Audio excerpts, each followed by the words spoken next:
4. Demonstrative pronouns. A demonstrative pronoun is a pronoun that is used to point to something specific within a sentence. These pronouns can indicate items in space or time, and they can be either singular or plural. Demonstrative pronouns are used for pointing out things. The words this, that, these and those are demonstrative pronouns. A demonstrative pronoun is a pronoun used to point to specific people or things. For example, imagine there was a chair right next to you and a chair across the room from you. When talking about the chair nearer to you, you would say this is a chair. When talking about the chair far away from you, you would point to it and say that is a chair. In these sentences, the words this and that are demonstrative pronouns. When used to represent a thing or things, demonstrative pronouns can be either near or far in distance or time. Near in time or distance. This, these far in time or distance. That, those because there are only a few demonstrative pronouns in the English language, there are just 3 simple rules for using them correctly. Remember them and you will have no difficulty using these surprisingly interesting parts of speech. Demonstrative pronouns always identify nouns, whether those nouns are named specifically or not. For example, I can't believe this. We have no idea what this is, but it's definitely something the writer cannot believe. It exists, even though we don't know what it is. Demonstrative pronouns are usually used to describe animals, places, or things. However, they can be used to describe people when the person is identified, i.e., this sounds like Mary singing.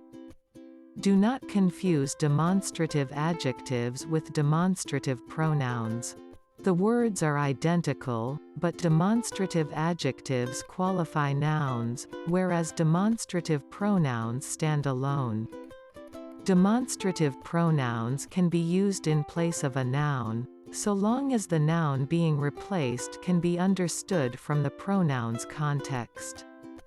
Although this concept might seem a bit confusing at first, the following examples of demonstrative pronouns will add clarity. Demonstrative pronouns examples. In the following examples, demonstrative pronouns have been italicized for ease of identification. This was my mother's ring. That looks like the car I used to drive. These are nice shoes, but they look uncomfortable. Those look like riper than the apples on my tree. Such was her command over the English language. None of these answers are correct. Neither of the horses can be ridden. Examples. These are my pets. These are sheep, but those are goats. Those are horses. Some more examples. This is my desk. This is the Ming's house. That is my friend's house. That's my mother's car. Indefinite pronouns. An indefinite pronoun does not refer directly to any other word. Most indefinite pronouns express the idea of quantity. Examples. Everybody is welcome at the meeting. Many prefer their coffee with sugar. Does anybody care for a cheese sandwich? Few choose to live in the arid desert. Nouns are important parts of speech that refer to people, places, things, and ideas. Sometimes, nouns need a break and ask pronouns to fill in for them. Pronouns can do all of the jobs that nouns do, such as acting as subjects or objects in sentences. However, there is a certain type of pronoun that doesn't seem too motivated to do its job: the indefinite pronoun. Rather than give specifics, indefinite pronouns only vaguely or generally refer to the words they replace. Indefinite pronouns are the guilty party in wishy-washy sentences like "someone was here" or "I can give you some coins because I have enough." Who is someone? How much is enough? We just don't know. While indefinite pronouns may not want to tell us much, there is plenty to say about them. What is an indefinite pronoun? An indefinite pronoun is a pronoun that doesn't specifically identify what it is referring to. For example, the word someone is an indefinite pronoun in the sentence someone ate the last slice of pizza. We know that the pronoun someone refers to a human being, but we don't know any other information about them. Indefinite pronouns vaguely or generally refer to a person or thing. Indefinite pronouns have a variety of uses. Some of these include referring to an unknown person. The witness saw somebody sneaking around. Referring to a general amount. Most of the kids left, but several of them are still here. Referring to a totality or an absence. We tried everything, but nothing worked.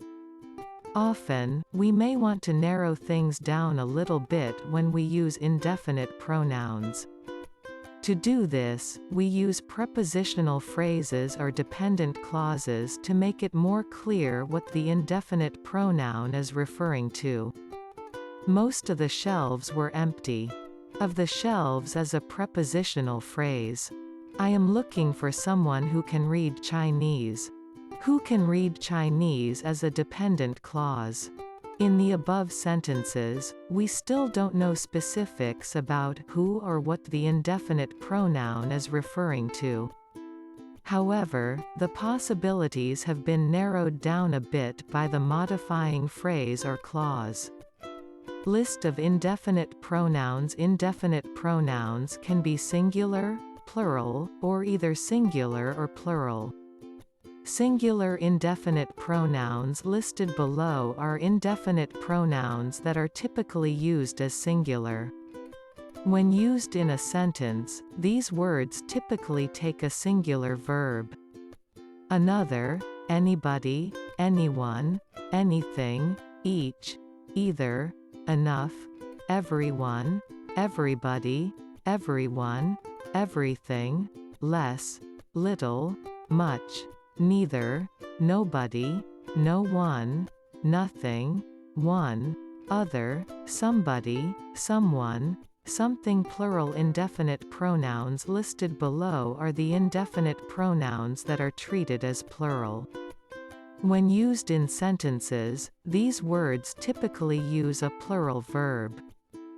Both, few, fewer, many, others, several indefinite pronouns that can be singular or plural depending on the sentence. The following indefinite pronouns can be either singular or plural. The verb they use will depend on if these words are acting as singular or plural.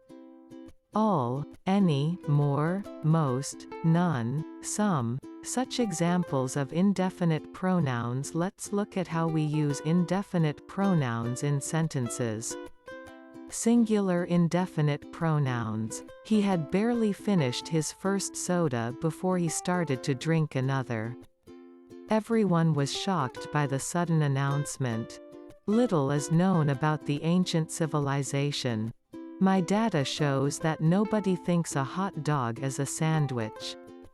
Something smells really good in the kitchen. Plural indefinite pronouns. Both of my friends are hungry. We invited all of the neighbors to the picnic, but few have come. Many of the cats have striped tails. Several of the boys know how to swim. This particular plane functions underwater, but others do not. Singular or plural indefinite pronouns. All of the trash is gone. All of my sisters are blonde. Most of the drinks are already gone. Most of the town is covered in snow. Some of the pie has been eaten, and some of the potatoes are missing. Get a definitive answer on how many verb tenses there are and how to use them. How to use indefinite pronouns. Like all other pronouns, indefinite pronouns can only be used the same ways as nouns. This means that indefinite pronouns can function as a subject or an object in a sentence. Subject: no one knows what to do. Object: she was talking to someone on the phone. However, most words that are used as indefinite pronouns can also be used as another part of speech. If a word is being used as a modifier, for example, it could be classified as an adjective or an adverb rather than an indefinite pronoun. Pronoun: some of us were here last night. Functioning as a noun. Adjective: I found some change on the floor. Modifying a noun. Adverb: some 400 people attended the ceremony. Modifying an adjective. Proper usage: the main thing to watch out for when using indefinite pronouns is that they adhere to subject-verb agreement. If an indefinite pronoun is treated as singular, it must use a singular verb. Likewise, if a pronoun is treated as plural, it must use a plural verb. Correct: one of us was hiding something. Incorrect: one of us were hiding something. Correct: both of the planets have rings. Incorrect: both of the planets has rings. Things get tricky when it comes to the indefinite pronouns that can be either singular or plural depending on context. In order to figure out if the pronoun is singular or plural, try to identify what the pronoun is referring to. If it is referring to a singular noun, use a singular verb. If it is referring to a plural noun, use a plural verb. Singular: most of the test is multiple choice. Test is a singular noun. Plural: most of the leaves are green. Leaves is a plural noun. You need to watch out for collective nouns, which are nouns that collectively refer to multiple people or things as one unit. If a collective noun is being used to refer to an entire group as a cohesive unit, use a singular noun. If the collective noun is being used to refer to the group members individually, use a plural noun. Singular: some of the team is missing. The members are not all present. Plural: some of the team are doing practice drills. Individual members are performing drills. None, because the word none usually means not one or not any, it often uses a singular verb. None of us knows the answer. Not one of us knows the answer. None of the spaghetti is left. Not any of the spaghetti is left. However, it is perfectly acceptable to use none with a plural verb if it is used to mean no persons or no things. For example, the wicked king made many promises, but none were kept. No promises were kept. There were 17 clowns at the circus when I went this morning. None were there when I went in the afternoon. No clowns were there. Can you find indefinite pronoun in each sentence? One never knows who might be listening. Many are called but few are chosen. I finished my cookie and asked for another. Both were punished for the crime they committed. Several applied for the job, but no one was hired. Indefinite pronouns: all, each, most, other, another, either, neither, several, any, everybody, nobody, some, anybody, everyone, no one, somebody, anyone, few, none, someone, both, many, one, such.